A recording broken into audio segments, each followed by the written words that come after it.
नाज़रीन ख़बरें नए अपडेट जे सिलसिले की अॻिते वधाईंदे ख़बर शामिल कंदासीं। ज़िला रिपोर्टर ॼाण छोरो मोहम्मद सफ़र सेवाणी अंजुमन शहज़ादा अली असगर सावण तरफ़ां लुबनान में इसराइल हमले में शहीद थियल हिज़्बुल्लाह जी secretary general Syed Hassan Nasrallah ऐं 10 साथियुनि जी शहादत ऐं मज़लूम फ़लस्तीन सां इज़हार यकजहती कंदे हिकु पुरअमन एहतजाजी रैली क़दीम अलम पाक सेवण खां साफ़ी क़ौम इतिहाद मीडिया सेंटर धमाल चौक सेवण जे ऑफिस ताईं कढी वई।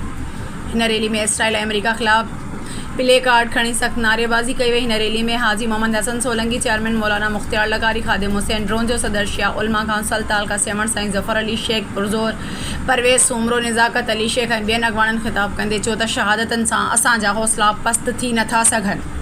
असां मज़लूम फ़लस्तीन जी हिमायत खून जे आख़िरी क़तरे ताईं जारी रखंदासीं।